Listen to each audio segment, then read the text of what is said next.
부활절 날 우리 주님의 영원한 부활의 능력이 여러분에게 임할 수 있기를 주의 이름으로 축원합니다. 오늘은 부활주일입니다. 한번 따라서 한번 해봅시다. 예수 그리스도는 성경대로 살아나시고 성경대로 죽으시고 성경대로 살아나셨느니라. 오늘 여러분들이 교동문에도 말씀을 하셨고 고린도전서 15장 1절로 11절 이걸 부활장이라 그러잖아요. 고린도전서 15장을 부활장이라 그러잖아요. 여기 보니까 우리 죄를 위하여 죽으시고 살아나셨다 말씀을 하고 계십니다. 지금 미국 대통령 한 사람이 당선되고 세워졌는데 그 후에 어찌된 영문인지 세계 전체가 떠들썩하고 말이죠. 엄청난 소용돌이 속에 몰아져 가는 것 같아요.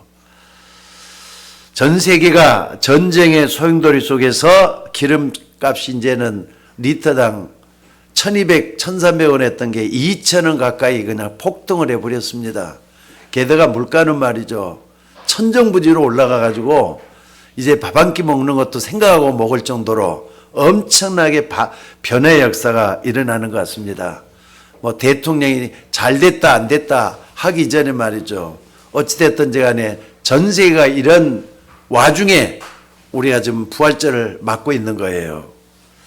여러분들 세상은 진리도 아닌 것이 이렇게 별것 아니게 한 번씩 움직이는데 전 세계를 소용돌이 바다로 몰아가고 있다는 생각을 해봅니다. 여러분들 그건 분명히 진리가 아니었습니다. 한 사람의 작은 판단안으로 수천 명, 수만 명이 목숨을 앗아가는 그런 일들이 우리 주변에도 많이 일어나고 있다는 사실이에요. 예수님이 당시에도 몇 명이 진리가 아닌 것을 가지고 아주 가볍게 말했는데 이것이 여론이 되고 예수님을 십자가에 못 박는 그런 엄청난 사건이 발생을 했다 이 말입니다. 여러분 결국 여론 때문에 예수님이 십자가에 못 박힌 거예요. 여론 때문에.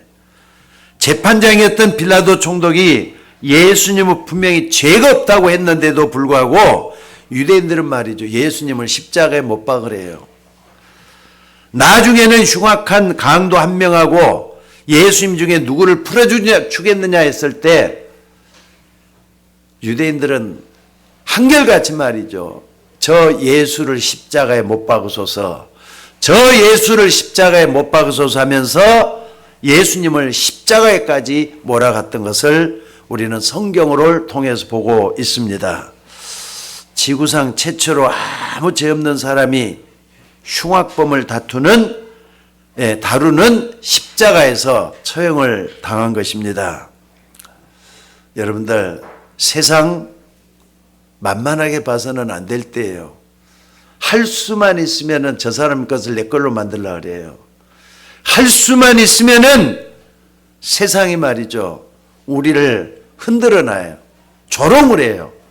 그래가지고 악착같이 내 것을 만들려고 하는 세상이 돼버렸어요.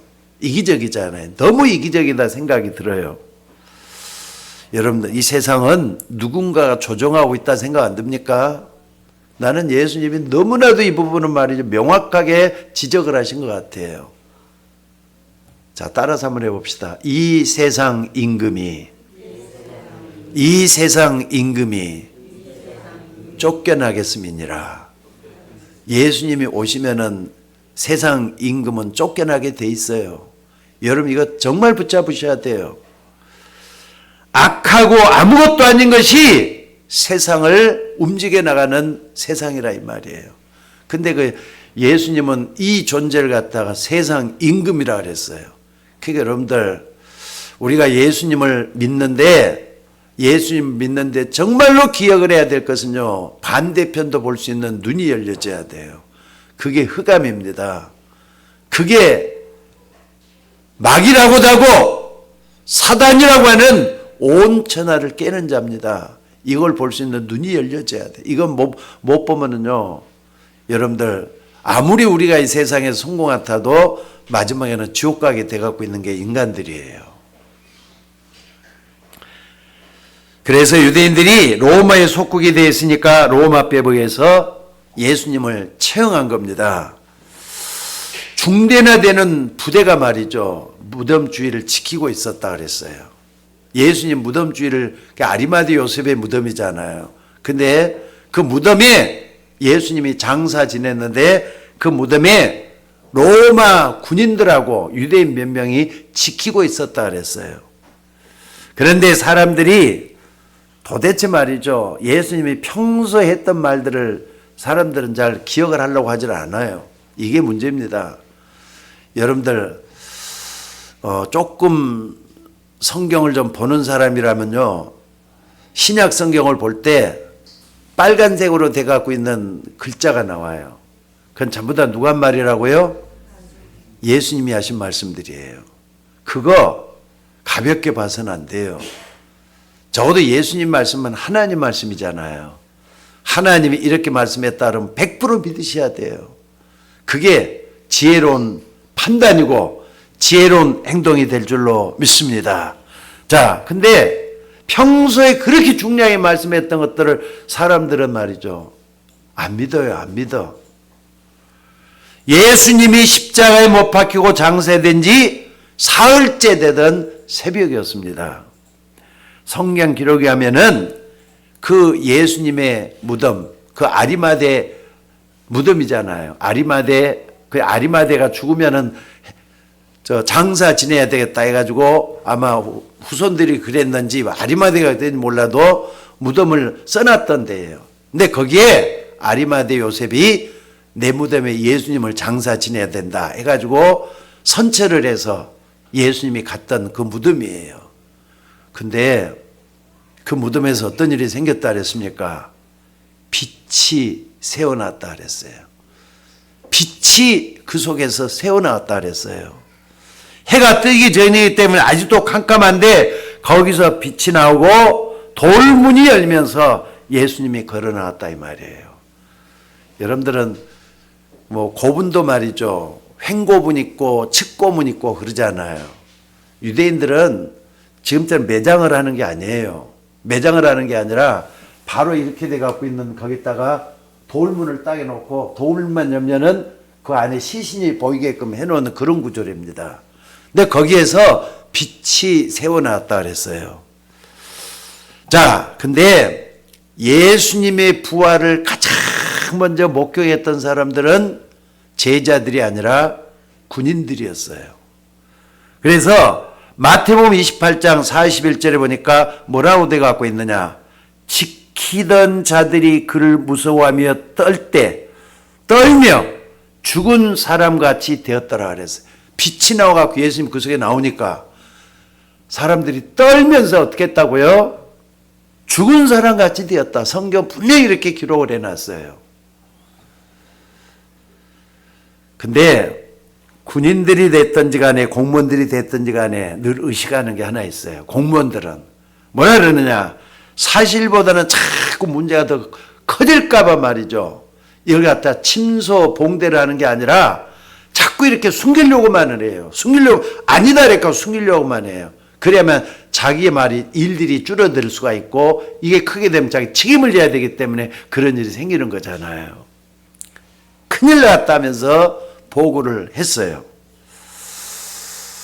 진짜로 살아서 무덤에서 나왔다고 보고를 해야 되잖아요. 근데 여기에 대해서는 역사적으로 보면 참 여러 가지 일들이 많이 있습니다.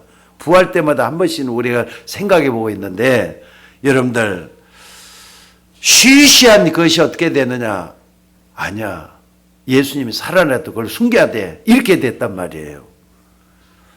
나라가 뒤집어지고 혼란이 올 수 있기 때문에 이것을 본 군인들이 몇 명이냐 해가지고 군인들을 매수하기 시작을 했다 그래요. 매수하기 시작을 했어. 숨기려고만 했다 이 말입니다. 그래서 입을 막았어요. 근데 아무리 그렇게 해서 입을 막는다고 해서 입이 막힐 일입니까 그게? 소리 소문 없이 소문이 퍼져나갔다 이 말입니다. 그분이 살아났다는 거예요. 도무지 이해가 되지 않습니다. 예수님은 물과 피를 다 흘리고 완전히 죽었는데 그분이 살아났단 말이에요. 아니 이게 그냥 아니고 유대 전체로 퍼지더니 그게 로마 제국까지 퍼지고 이것뿐만 아니라 전 세계에 다 퍼져가지고 지금은 어떻게 하느냐. 부활절로 다 지키고 있잖아요. 부활절이라는 것은 그분이 지금도 살아있다는 걸 증명하는 그런 날이 부활절이에요.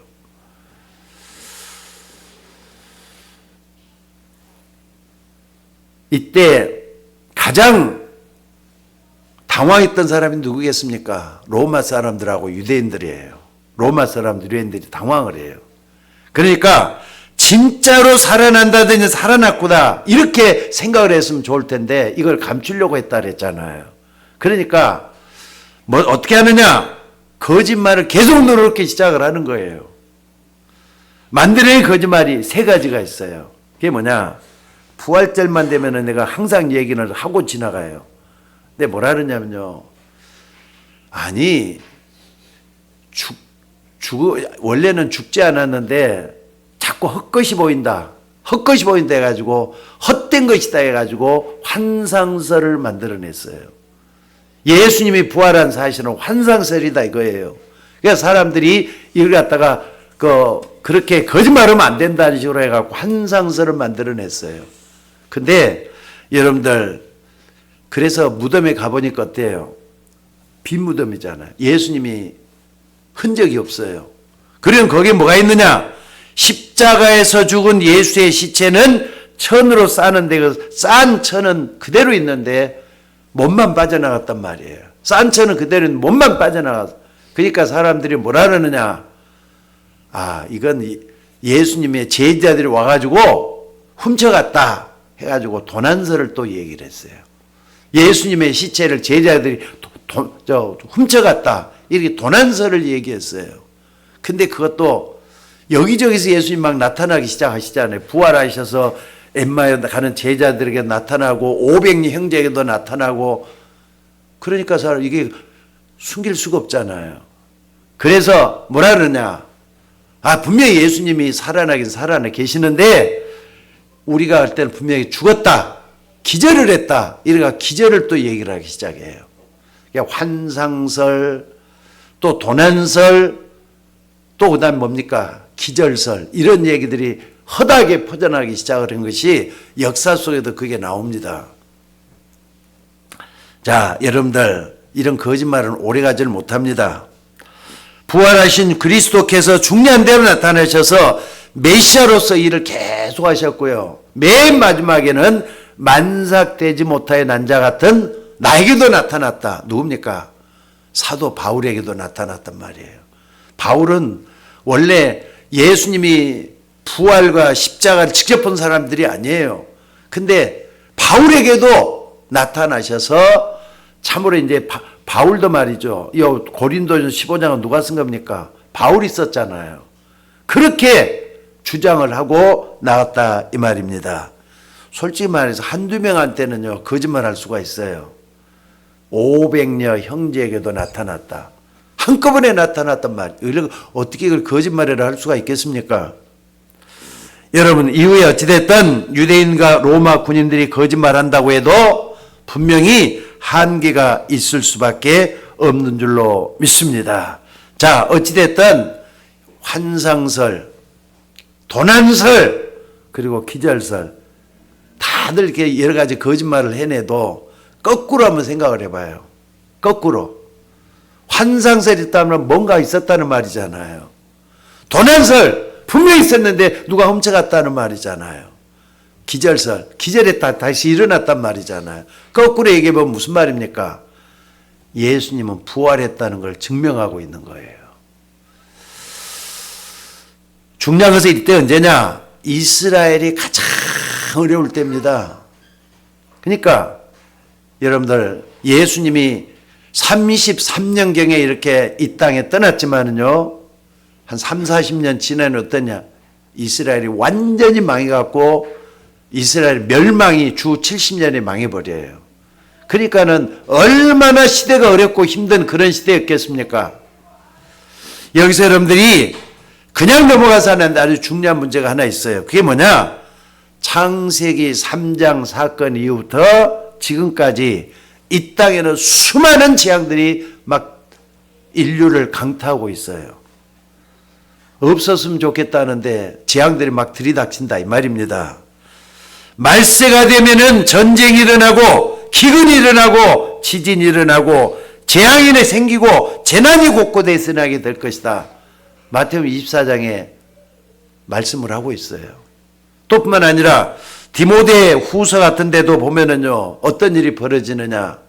말세는 고통하는 때가 이르리니 그랬어요. 제일 먼저가 나온 게 자기를 사랑하며 돈을 사랑하며 이런 식으로 말이죠. 사람들에게 고통과 재앙의 때가 계속 찾아올 것이다 말씀을 하고 있습니다. 이때 말이죠. 예수님이 십자가에 처형당하러 올라가는 그 속에서 여자들이 말이죠. 막 울 거 아닙니까? 예수님이 왜 이렇게 고통을 당해야 됩니까? 하면서 막 흐느껴 울고 있을 때 예수님이 하신 말씀이 있어요. 너희들은 날 위해서 울지 말고 너희 자녀들을 위해서 울라 말씀을 하셔요. 우리의 후대들, 미래를 살아가는 후대들 위해서 울라고 이렇게 말씀을 했다고 하는 사실입니다. 애굽 시대부터 예수님 오실 때까지도 많은 아이들이 학살을 당하고 큰 고통을 당했습니다. 애굽 시대만 보더라도 말이죠. 모세가 태어났을 때 2살 아이는 전부 다 죽이라고. 왜냐하면 정치적이기 때문에 그래요. 그때 말이죠. 이스라엘 백성들이 다산을 많이 했대요. 엄청나게 자녀들 많이 생산해내니까 바로광이죠. 저렇게 많이 일어나면은 아무래도 정치는커녕 애굽이 어려움을 당할 수가 있으니까 차라리 어린 남자들은 전부 다 죽여버려라 이렇게 명을 내려가지고 바로의 명을 내려서 2살 아이들은 전부 다 죽이게끔 만들었던 때가 있었어요. 그 속에서 모세 같은 사람은 왕궁에서 자라게 되는 귀한 역사도 일어나잖아요. 또 뿐만 아니라 헤롯 왕이 왕이 난다고 하는 베들레헴에 예수님이 태어날 것을 알고 그때 태어난 아이들이 다 죽였습니다.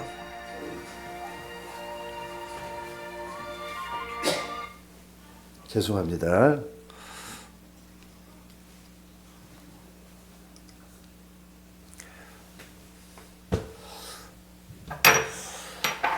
자, 그러니까 예수님 태어날 때도 아이들을 또 죽이게끔 만들었잖아요. 또 뿐만 아닙니다. 전쟁이 일어날 때 제일로 말이죠. 여러분들 어려움 당하고 고통당하는 세대가 누구냐면 어린아이 세대잖아요. 우리나라 6.25 겪었을 때도 제가 지금 기억으로는 고아원들이 많이 생겼어요. 왜 그러니까 부모 죽고 난 다음에 아이들이 이제 살아가야 되잖아요. 근데 살아갈 수 있는 게 막막하니까 나라에서 또 원조를 얻어가지고 아이들을 살린다 그래서 고아원 정책을 많이 썼던 것들이 지금도 기억이 나요. 자, 전 세계는 시대시마다 이런 재앙들이 계속 찾아들었습니다. 오늘 여러분들이 이런 것을 딱 보면서 요한계시록에서 분명히 말씀하고 있는 게 있어요. 이 예언의 말씀을 읽는 자와 듣는 자와 지키는 자가 복이 있다고.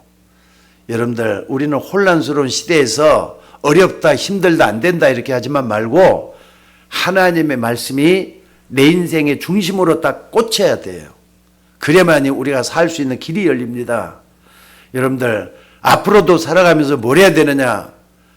하나님과 나와의 관계에서는요. 말씀이 최고라는 걸 먼저 여러분들 인식을 하셔야 돼요. 말씀밖에 없다. 말씀을 따라가는 삶을 살아야 된다. 이런 역사가 여러분 속에 일어나줘야 될 줄로 믿습니다. 특별히 오늘 부활절을 맞이해서 정말로 중요한 거 3가지만 딱 붙잡고 여러분들이 부활절에 축복소로 들어간 여러분들이 됐으면 좋겠습니다. 첫째는 뭐냐? 성경대로 죽으셨다 그랬어요. 예수님이 성경대로 죽으셨다. 이게 무슨 말이냐? 지금도 말이죠. 여러 박물관들, 천주교에서는 바티칸 박물관이 있습니다. 바티칸, 베드로 성전이 있는 데가 바티칸이잖아요. 거기에 박물관이라든지 대영제국 박물관이라든지 또는 프랑스 루블 박물관 같은 데 가보면은 신기하게도 말이죠. 전부 다 뭘 해놨느냐. 아니, 아기 예수를 탄생시켰다고 하는 마리아에 대한 정책들이 많이 일어나갖고 마리아에 대한 그림들, 조각들이 많이 든 걸 볼 수가 있어요. 근데 그 가운데서도 말이죠. 66권에 관한 성경 사본들이 아직까지도 많이 있습니다. 그래서 바티칸 사본이다. 또는 로마 제국에 있었던 것들이 전부 다 이렇게 갖고 사본으로 많이 남아있는 걸 볼 수가 있어요. 진보는 그때 파피루스로 되기 때문에 없습니다. 진보는 이 땅에 없거든요. 왜냐, 파피루스는 그냥 낡아가지고 오면은 허물어져서 없어지게 돼 갖고 있어요. 근데 그걸 이제 필사다들 전부 다 베껴갖고 썼잖아요. 베꼈던 사본들이 여기저기서 많이 발견돼 갖고 있어요. 제일로 많이 발견된 데가 구약성경 같은 쿰란이라는 데, 얼마 전에 제가 설교한 적이 있었죠. 거기에서 사본이 많이 발견이 됐죠. 여러분, 사본이 있다는 건 무슨 얘기입니까? 예수님이 태어나기 전에 메시아가 올 거라는 것을 560번이나 예언돼 갖고 있었어요. 여러분, 지구상에 560번이나 그분이 올 거라는 걸 예언된 책이 있습니까? 예수님 말고는 없습니다. 예수님이 이 땅에서 인류의 모든 죄를 담당하신 십자가를 지게 될 것도 예언된 사본에도 다 나오고 있습니다. 예수님이 이 땅에서 인류의 모든 죄를 담당하신 십자가 지게 될 것이다. 그분이 어떻게 태어나고 어떻게 살 것이다. 성경에 희한하게 전부 다 예언돼 갖고 있었어요. 성경대로 죽으시고, 무슨 말입니까? 세 가지입니다. 우리 인간은 절대로 마귀를 이길 수가 없어요. 흑암 세력을 깨뜨릴 수가 없어요. 그 사단 결박하는 걸 처음으로 예언한 게 성경에 나옵니다. 그게 뭐냐? 창세기 3장 15절이잖아요. 여자의 후손이 내 머리를 상하게 할 것이다. 그러니까 여러분, 복음 따갈 때는요, 여러분들이 어떤 환경 속에 있든지 간에 창세기 3장 15를 절대로 잊으면 안 돼요. 이게 원시복음입니다. 그리고 예수 믿어야 될 가장 중요한 이유도 여기에 있어요. 그러니까 여러분, 예수님을 믿는다 할 때 막연하게 믿는다고 생각하지 말고 예수님의 권세가 흑암세를 깨뜨렸다, 이걸 믿는 거예요. 이게 예수 믿는 겁니다. 오늘 여러분들 이 축복세에 들어가기를 주의 이름으로 축원합니다. 또 뿐만 아니라 인간은 노아 홍수 시대의 재앙을 막을 수가 없습니다. 그래서 이 땅은 멸망당하는 세상이 될 수밖에 없는데, 하나님은 어떻습니까? 노아 시대 때도 홍수가 쓸어갈 것이지만은 누구든지 방주 안에 들어가면서 산다. 희망의 메시지를 전해놨어요. 또 바벨탑이 무너지는 재앙을 어느 누구도 말 수 없다고 성경은 예언하고 있습니다. 어떤 지식인도 알 수가 없도록 되어 있는데, 여러분들 이걸 좀 보셔야 돼요. 애굽이 망하고 결국 로마가 망했다는 거 잊지 마셔야 돼요. 하나님 말씀 듣지 않으면 어떤 일이 일어나느냐? 앞으로도 마찬가지입니다. 성경대로 돼갈 것이지만은요, 성경은 하나님 말씀이잖아요. 근데 하나님의 말씀을 우리가 듣지 않고, 그러면 어떤 걸, 세상의 지식인들을 의지하게 되잖아요. 그러니까 지식이 누구에게 제대로 정확하느냐, 이걸 보게 될 것이고요. 강대국을 보게 될 것이지만은 강대국들이 시대를 끌고 간다. 그래, 시대가 망했잖아요.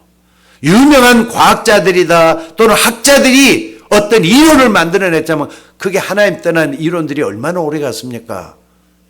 많은 걸 한번 생각해 보면은 봐야 될 줄로 믿습니다. 역사 속에 이런 일들은 계속 반복돼 갖고 왔습니다.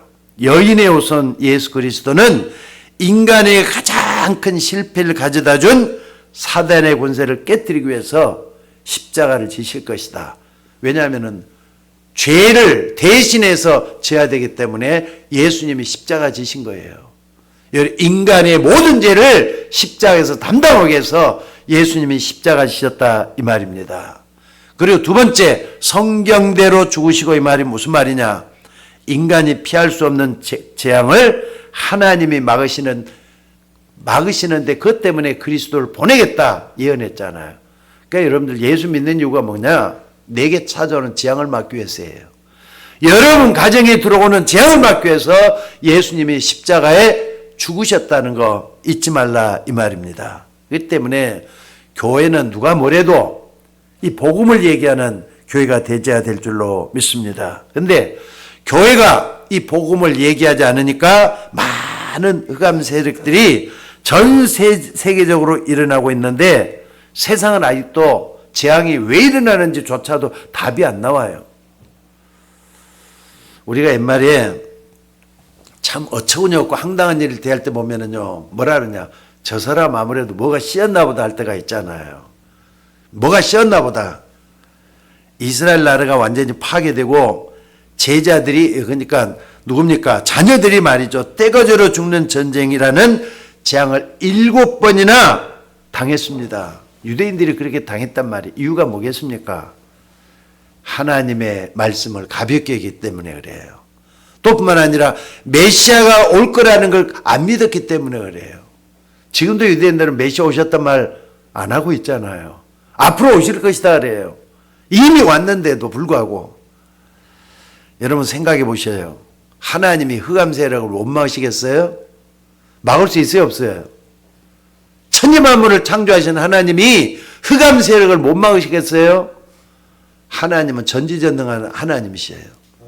흑암 세력 반드시 막을 수 있습니다. 그래서 그리스도를 우리에게 보내주신 줄로 믿습니다. 그러니까 어떤 면에서는 막는 방법이에요. 흑암 세력을 막기 위해서 그리스도를 우리에게 보내셨다. 잊지 마셔야 돼요. 그러니까 여러분들, 인간이 이걸 몸부림치면서 막겠다면서 일어난 게 뭡니까? 마음대로 막 자기들이 하고 싶은 대로 다 하는 게 막는 거라고 착각을 해요. 그래 하나님은 인간이 마음대로 하도록 내버려 뒀더니 죄만 짓고 살잖아요. 그래서 하나님이 탄식했단 말 창세기 6장에 많이 나오죠. 우리 인간에게 자유의지를 줘놨어요. 자유의지는 하나님처럼 할 수 있는 자유가 인간에게도 있다 이 말이거든요.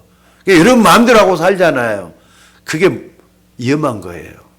처음부터 인간은 하나님의 말씀 속에서 하나님의 은혜 속에서 살도록 만들어놨는데 어떻게 된 영문이니 인간 모두가 말이죠. 하나님 말고 내 마음대로 살고 싶다 이게 판을 치고 있는 세상이 돼버렸잖아요. 게다가 우리 인간에게 다가오는 무서운 지옥의 권세 깨트릴 사람이 아무도 없습니다. 지옥의 권세는 죽음의 권세고 영원한 멸망의 권세 아닙니까? 이걸 깨트릴 수 있는 사람 누가 있겠습니까? 어쨌든 여러분들 뭐 때문에 하나님이 이렇게까지 하시느냐? 하나님은 먼저 죄로 멸망당할 수밖에 없는 인간을 구원하기 위해서 하나님이 그렇게 하신 거라는 거 잊지 마셔야 돼요. 그러니까 이건 적어도 인간이 할 수 없기 때문에 하나님의 주권적인 행동이고 메시아를 보내기 위한 하나님의 방법이라는 거 성경만이 우리에게 보여주고 있어요. 그래서 성경대로 죽으시오란 말이 여기서 나온 줄로 믿습니다. 자, 그리고 두 번째는 뭡니까? 성경대로 죽으시고 뭐라고요? 성경대로 살아나셨다 그랬어요. 살아나셨다면 부활했단 말이잖아요. 여러분들 죽은 사람이 살아난 경우가 있습니까? 이 지구상에는 단 한 사람도 없어요. 잠깐 소생할 수 있어요. 죽은 사람도 살아날 수 있어요. 무덤 속에 말이죠. 완전히 장사 지냈는데 그 무덤 속에서 살아났던 사람들도 있더라고요. 근데 그 사람 또 죽었어요? 안 죽었어요? 그 사람은 또 죽어요. 인간이기 때문에. 잘못해가지고 실수해가지고 죽게끔 버려뒀다 일어난 사람도 있긴 있어요. 그러나 예수님이 십자가에 못 박혀 죽으셨다가 부활했다고 하는 사실은 지금도 영원히 살아계시다는 말이에요. 이따 오후에도 그 설교를 잠깐 할 겁니다만은 오늘 여러분들 이 생명의 역사가 부활하신 주님을 통해서 우리에게 전달이 되고 있다 이 말이에요. 그래서 창세기 3장 15절에 사단의 권세를 깨뜨리기 위한 주역이 그리스도인 것을 증거했는데 성경의 약속대로 분명히 예수님은 부활할 것인 사실이 예언되어 갖고 있어요. 특별히 제일 많이 예언된 데가 뭐냐? 구약에는 제일 많이 예언된 데가 시편이에요. 시편 곳곳에서 말이죠. 소생케 되신다 또는 부활할 것이다 예언들이 많이 나온 걸 볼 수가 있습니다. 그래서 반드시 십자가에서 죽으시고 3일 만에 부활해야 될 것이다. 그 주인공이 바로 예수 그리스도이십니다. 여러분들, 그러니까 예수님의 예언에 대한 메시지들이 많이 있는데 560번이나 예언돼 갖고 있었다 그랬잖아요. 제일로 중요한 예언이 뭐냐? 부활이에요. 예수님의 부활 예언이 제일 중요한 거예요. 오늘 여러분들 생각을 한번 해보셔요. 우리가 뭐 비행기 타기 위해서 김포공항도 가고 인천공항도 가고 그러잖아요. 근데 지금처럼 말이죠. 이렇게 뭐 칼라가 발달돼 갖고 있지 않고 동영상이라든지 이런 것들이 없었을 때는 공항에 딱 갔을 때는요. 피켓 하나 딱 들고 사람을 맞을 때가 있어요. 이름을 딱 이렇게 해가지고 누구누구 온다 이름표만 딱 해가지고 거기서 이름을 딱 들고 공항에 가면 이런 경우들이 참 많잖아요. 저 사람은 나에 대해서 전혀 몰라. 근데 이름표 들고 있는 그것만 가지고 가는 거예요. 가면은 자 비행기에서 내려가지고 오는 사람은 공항에 분명히 나를 마중하러 간다 그랬는데 그 사람이 누구냐는 아무도 몰라. 어떻게 하면 되지? 이름표만 들고 있는 피켓에 이름표 들고 있는 사람만 찾으면 되겠도록 서로 약속이 돼 있다 이 말이에요. 그러면은 피켓에 자기 이름 딱 보고 저기네 찾아갈 거 아닙니까? 우리가 여러분 예수님 잘 모르잖아요. 안 그렇습니까? 근데 피켓 들고 있는 그 이름 예수님을 통해서 그 사람을 통해 다 듣게 되는 것처럼 성경을 통해서 예수님에 대한 다 알도록 만들어 놨어요. 여러분 성경 모르면 안 됩니다. 말로만 주의줘야 할 게 아니라 성경을 자꾸 보고 그 속에서 아주 중요한 진리를 찾아내는 우리가 되셔야 될 줄로 믿습니다. 그래서 구원의 기쁜 소식이 복음이잖아요. 여러분들 복음에 주는 예수 그리스도이십니다. 이걸 딱 붙잡고 승리하는 여러분들이 되시기를 바랍니다. 또 출애굽기 3장 18절에도 보면은 노예되고 430년 동안이나 고통당했던 이스라엘 백성들에게 하나님이 약속하신 것이 바로 뭐냐?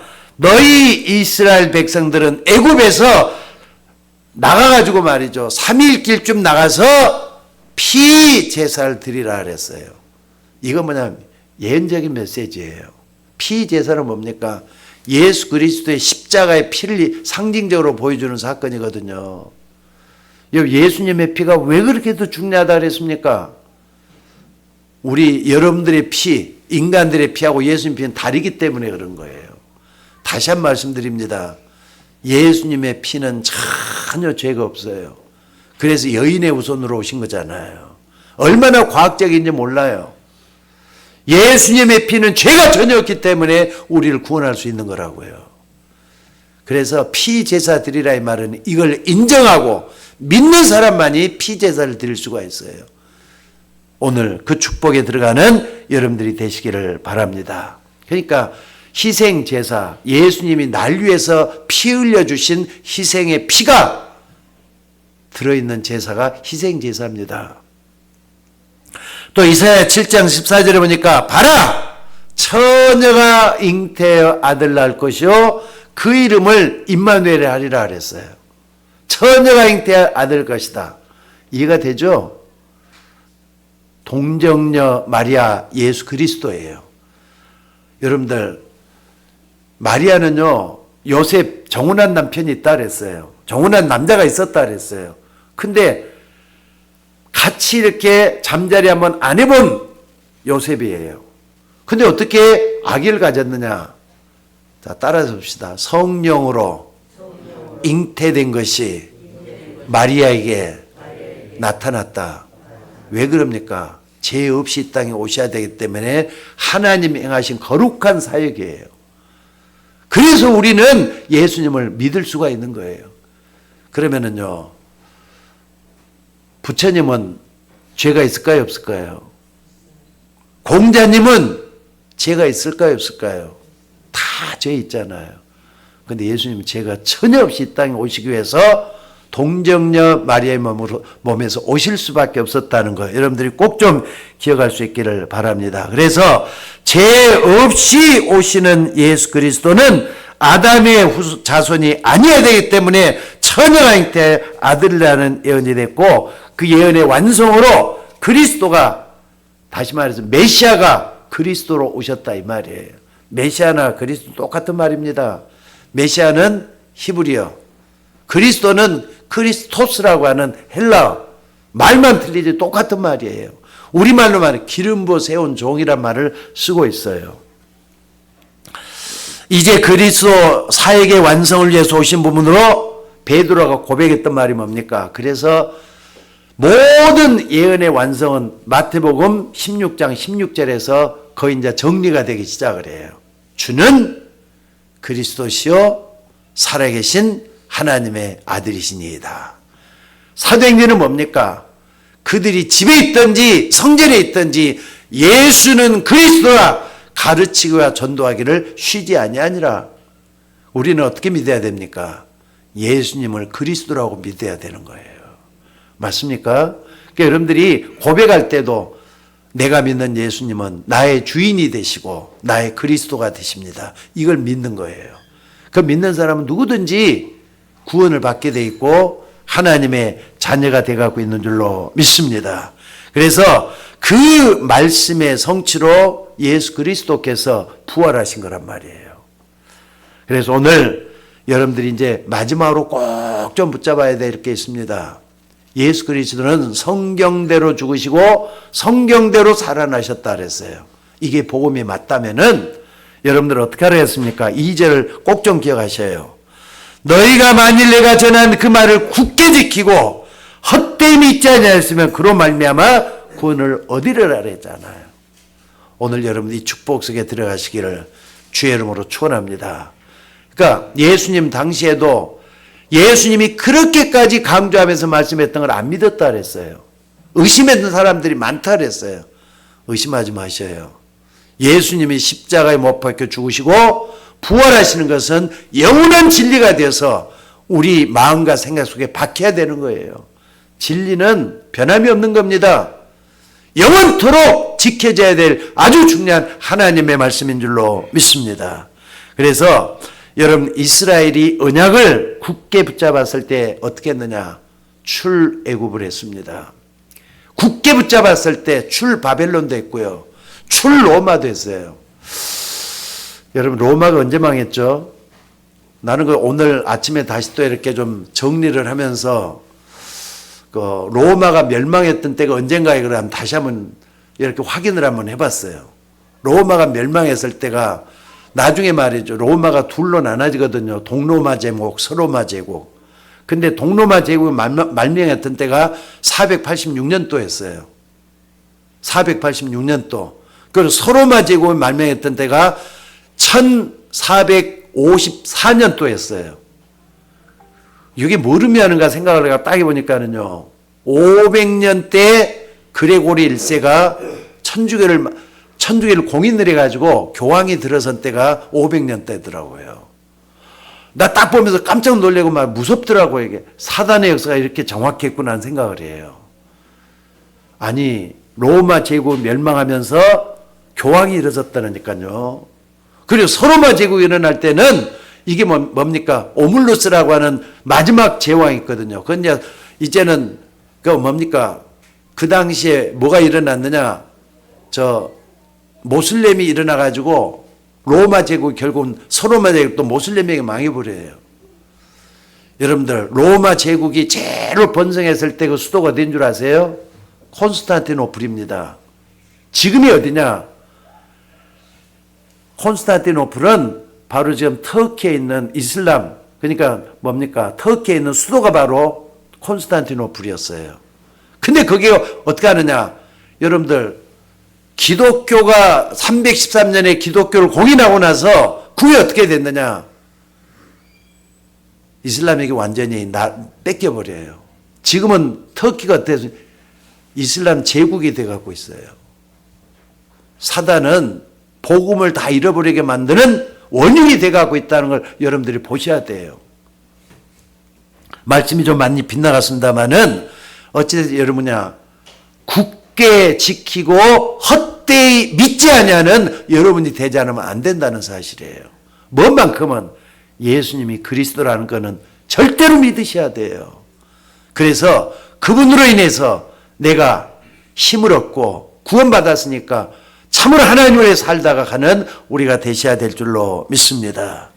그래서 이 언약을 굳게 잡았을 때 출 애굽, 출 바벨론, 출 로마를 했다는 이걸 꼭 좀 잊지 마시기 바랍니다. 그리고 이스라엘 나라, 복음을 굳게 붙잡지 않고 복음을 놓친 이스라엘 나라는 나중에 어떻게 되죠?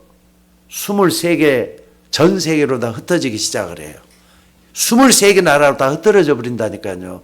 나라 없는 민족이 돼가지고 떠들어 민족이 됐어요. 그러다가 1963년도에 나라를 다시 회복해갖고 가지만은 그 나라가 지금도 뭐 전쟁통이잖아요, 지금. 저 조그마한 나라가 계속해서 말이죠.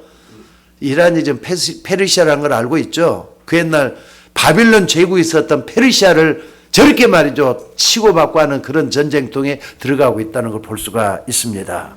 오늘 여러분들 이런 와중에 꼭 좀 기억해야 될 게 하나님 말씀입니다.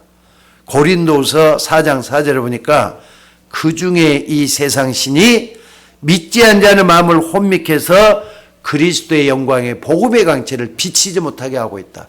예수 믿지 못하게 막고 있다 이 말이에요. 누가? 흑암 세력이 막고 있다 이 말이에요. 그러니까 여러분들 우리는 복음에 대한 것만큼은 정확해야 돼요. 뭐 때문에 예수 믿어야 되는지 그 이유는 정확하게 알아야 돼요. 흑암 세력을 깨트리는 건 복음밖에 없기 때문에 우리는 복음을 믿는 겁니다. 오늘도 여러분들 세상 것에 대해서 속지 말고 하나님이 주신 이 복음 언약을 굳게 붙잡는 여러분이 되시기를 주의 이름으로 축원합니다. 성경은 하나님의 말씀입니다. 더 중요한 게 뭐냐? 말세 시대의 중요한 시간표, 중요한 문제들이 앞으로도 계속 닥치게 될 것 같아요. 특별히 말이죠. 여러분들 재앙 수없이 찾아왔는데 앞으로 재앙이 또 올 것 같습니까? 안 올 것 같습니까? 또 옵니다. 또 와. 그러니까 우리는 불안할 수밖에 없는 게 인간이에요. 그래서 사람들은 두려워가지고 종교를 만들어내고 종교를 의지하고 있는 것 뿐입니다. 근데 우리에게는 하나님이 뭘 줬다고요? 복음을 주셨어요. 복음을 주신 하나님께 감사하시기 바랍니다. 복음은 예수 그리스도가 복음이에요. 예수님이 그리스도라는 게 복음이에요. 오늘 여러분들 성경은 불신자들이 봐도 이해가 되는 데가 있어요.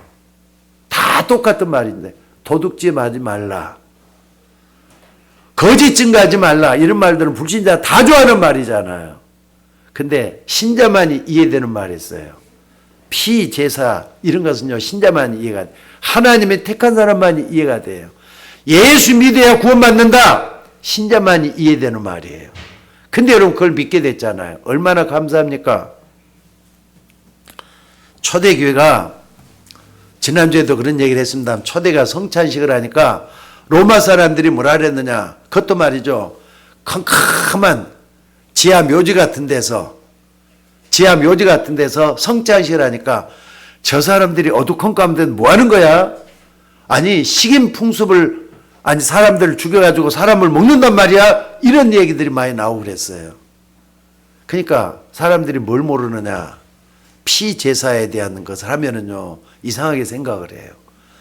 예수 그리스도의 십자가의 피는 죄가 전혀 없기 때문에 여러분들 영원히 믿으셔야 돼요. 오늘 또 그 속에 들어가는 여러분이 되시기를 주의 이름으로 축원합니다. 많은 사람들이 있지만은요 이런 부분을 정말 잘 알고 우리가 하나님 앞에 서 있는 여러분이 되셔야 될 줄로 믿습니다. 기독교 강요를 썼던 사람이 그냥 잔 칼빈이라는 사람이 있습니다. 근데 이 사람이 성경에 대해서 아주 묘한 말을 해놨더라고요. 뭐라 그랬느냐? 맨 마지막에 뭐라 했느냐? 아니, 나는 성경이 믿어지는데 성경을 설명할 수가 없다. 여러분 성경 좀 얼마나 보세요. 잔 칼빈은 성경에 대해서 가장 잘 알고 있는 사람이 잔 칼빈이거든요. 그러니까 기독교가 쓰고 말이 로마서 주석을 썼고 말이죠. 우리 장로계 어떻게 하면 효시를 만들었던 분이 잔 칼빈이잖아요. 근데 이 사람 나는 성경이 믿어지는데 어떻게 설명할 수가 없다. 저도 그렇게 생각해요. 성경이 믿어져요, 근데 성경을 어떻게 설명할 수가 없어. 하나님의 말씀은 살았고 운동력 있어. 좌우의 날선 어떤 것보다 유리해서 혼과 영과 관절을 찔러 쪼개기까지 하며 사람의 마음의 생각과 뜻을 감찰하는 게 성경이라 그랬어요. 여러분, 성경을 생명의 말씀으로 믿으셔야 됩니다. 누가 뭐래도 하나님의 말씀은 믿으셔야 되는 거예요. 과학적으로 증명이 안 돼도 믿어야 될 게 하나님의 말씀입니다. 그래서 언젠가 내가 하나님의 말씀인 성경에 대해서 많은 것을 여러분 앞에 정말로 중요한 것을 가르쳤어요. 뭐냐? 꿈난 동굴에 대한 거, 사본들이 어떻게 발견됐고 그게 어떻게 돼서 성경이 믿어지는가. 여러분들, 다른 것은 안 믿어도 성경만큼 믿으셔야 돼요. 우리는 코란은 안 믿고 또 불경은 안 믿어도 성경은 그대로 믿으셔야 돼요. 하나님 말씀이기 때문에 그렇습니다. 그런데 이 성경 중에서 가장 중요한 부분이 뭐냐? 예수님의 부활이에요. 그 말을 왜 믿어야 됩니까? 예수님 지금도 살아계시기 때문에 그래요. 예수님은 영원히 살아서 계시기 때문에 그렇습니다. 오후에도 말씀을 살아계신 예수 그리스도에 말씀을 할 겁니다만은 우리는 죽은 하나님을 믿는 게 아니에요. 살아계신 하나님을 믿는 거예요. 오늘도 그 축복 속에 들어가는 여러분들이 되시기를 주의 이름으로 축원합니다. 오늘 부활절 아침입니다. 부활절을 우리가 지내는 어떤 개념적인 또 기념하는 그런 행사가 아니라 살아계신 주님께 감사하는 주일이 됐으면 좋겠어요. 그래서 나는 옛날에 예수 믿기 전에는 하나님을 몰랐다. 예수님을 몰랐다. 그러나 이제 예수님을 믿고 나니까 그분이 진짜 마음속에 살아계시더라 하셔야 돼요. 살아계신 예수님은 여러분이 믿는 하나님이 되시는 줄로 믿습니다. 특별히 바울 같은 사람, 바울은 예수님을 안 믿었던 사람이잖아요. 유대인의 뭡니까? 율법학자 중에 율법학자고 또 바리새인 중에 바리새인이고 로마 시민권을 가지고 있었던 그런 바울이에요. 그런데 바울이 말이죠. 다메섹 도상에서 부활하신 예수님을 만나게 됩니다. 그 주님을 만나고 난 다음에 바울이 뭐라고 했습니까? 사도행전 17장 1절, 사도행전 18장 4절, 사도행전 18장 9절 같은 데 딱 보면은요, 제일 첫 번째가 예수가 그리스도라는 그 이유, 무엇 때문에 그리스도가 오셔야 되는지 당위성을 설명을 했어요. 여러분, 우리가 왜 예수를 믿어야 됩니까? 그분이 왜 이 땅에 오셔야 됩니까? 그분이 오셔서 무슨 일을 했습니까? 그분이 오지 않으면 안 될 중요한 당위성. 우리가 분명히 하려면요, 사도행전 17장 1절 이유를 쭉 보시면 돼요. 우리 뭘 믿어야 됩니까? 예수가 그리스도라는 걸 믿는 겁니다. 또 뿐만 아니라 여러분들 이 땅의 재앙 문제, 사람들이 왜 이렇게 불행하게 사는가? 해결이 안 돼요. 근데 예수님 그거 해결하기 위해서 제사장이 되셨잖아요. 그거 믿는 겁니다. 오늘 여러분 예수님을 통해서 우리의 모든 죄는 다 용서받을 수 있게 됐어요. 만일 너희가 너희 죄를 자백하면 저는 미쁘시오로사 너희 죄를 사하실 것이요 모든 불의에서 너희를 깨끗게 하실 것이라 그랬어요. 누구 때문에? 십자가에 못 박혀 죽으시면서 우리의 죄를 용서하신 그리스도 때문에 붙잡으셔야 돼요. 또 뿐만 아니라 오늘 여러분들 우리 인간은 절대로 하나님을 만날 수가 없는데 예수님은 길이 되셨다 그랬어요. 하나님을 만나기에는 유일한 길이 되셨다 이 말입니다. 이걸 딱 붙잡고 언약을 붙잡고 끝까지 믿는 우리가 되셔야 될 줄로 믿습니다. 어찌됐든 우리는 세계에서 일어나는 모든 일들을 객관적인 눈으로 볼 수 있는 눈이 열리기를 바랍니다. 그럴 수밖에 없겠구나. 성경에서 말한 대로 되고 있구나. 이걸 안다면 어떻게 되느냐. 전 세계에 복음이 증거되지 않으면 안 된다는 이유를 발견해야 돼요. 그렇지 않습니까? 복음을 정확하게 아는 사람은 사는 방법이 똑같을 수가 없습니다. 그래서 바울은 그러잖아요. 고린도전서 9장 16절에 보니까 내가 복음을 전할지라도 자랑할 것이 없으면 부득불할 일임이라. 내가 복음을 전하지 않으면은 내게 화가 있을 것입니다. 바울이 그랬어요. 여러분들이 만약에 교회만 왔다 갔다 한 사람이 아니라 진짜 전도자가 되겠다고 딱 다짐을 하고 불신자가 어떤 상태에 있는가 확인하셔야 돼요. 그리고 내가 받은 축복이 어떤 건가? 내가 예수 믿고 났는데 어떤 복을 받았는가? 당장 달라진 것도 없어도 말씀을 통해서 내게 답을 주시는 걸 다 확인하셔야 돼요. 그래야만이 드디어 복음만이 전부구나. 하나님의 비밀인 복음 안에는 모든 게 다 들어있구나. 이 답을 얻어낼 수가 있게 될 줄로 믿습니다. 마지막으로 하나만 더 말씀을 드릴게요. 소돔과 고모라가 멸망당했다고요. 불과 영입불로 다 멸망당했어요. 왜 소돔과 고모라가 멸망당했죠? 죄인이 많아서 멸망당한 겁니까?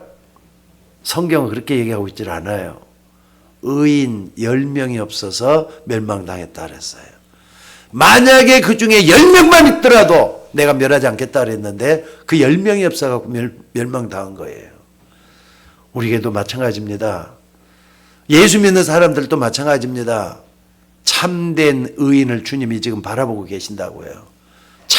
참으로 복음을 믿는 사람이 의인이에요. 그 의인 10명이 없어서 이 지구가 멸망한다면 안 되는 거잖아요. 오늘도 그 속에 들어가시길 바랍니다. 또 한국과 전 세계 재앙, 결국 교회 때문에 일어나는 재앙이에요. 교회가 복음 전하는 교회가 된다면 하나님은 이 땅을 의인으로 받아들일 것입니다. 근데 그게 안 되면은요, 교회가 아무리 많아도 재앙이 쏟아질 수밖에 없다는 거 잊지 마셔야 돼요. 그렇다면은 여러분들 복음 붙잡고 기도하고 있으면은 여러분은 어떤 영적인 문제도 해결하게 될 줄로 믿습니다. 엉뚱한 거 붙잡지 말고 재앙, 우리 자녀들이 막아줄 수 있는 거, 여러분 후손들에게 막아줄 수 있는 거, 복음을 누리는 방법밖에 없다는 거 잊지 마시기 바랍니다. 오늘 부활절 아침에 성경대로 죽으시고 성경대로 살아나신 그 주님, 여러분 마음속에 모셔드리면서 영원하신 하나님께 감사와 영광을 돌리는 여러분들이 되시기를 주의 이름으로 축원합니다. 기도하겠습니다. 하나님 은혜와 사랑을 감사합니다. 저희가 무엇이간데 이처럼 사랑하셔서 독생 성자 예수 그리스도를 우리에게 주시고 십자가에 못 박혀 죽으시면서 우리의 죄 때문이라고, 우리의 허물 때문이라고 말씀을 했습니다. 예수님이 이 땅에 오시기 700년 전에도 그가 찔림은 우리의 허물 때문이라, 그가 상함은 우리의 죄악 때문이라, 그가 징계를 받음으로 우리가 나음을 입었고 그가 채찍에 맞음으로 우리가 평안을 누렸도다. 우리는 다 양 같아서 그릇 행하여 각기 제 길로 갔거늘 우리 무리의 죄악을 그에게 담당시키셨다고 했습니다. 십자가와 부활을 통해서 참으로 우리가 믿음의 정체성을 회복하게 하시고 이 땅에 사는 날 동안에 하나님을 기쁘게 하며 살아나갈 수 있는 우리 모두가 되게 하옵소서. 오늘 또 주의 종들에게 부활의 기쁨과 감격 속에서 하나님을 기쁘게 하는 주의 종들이 되도록 인도하여 주옵소서. 감사드리며 우리를 구원하신 예수님의 이름으로 기도드리옵나이다. 아멘.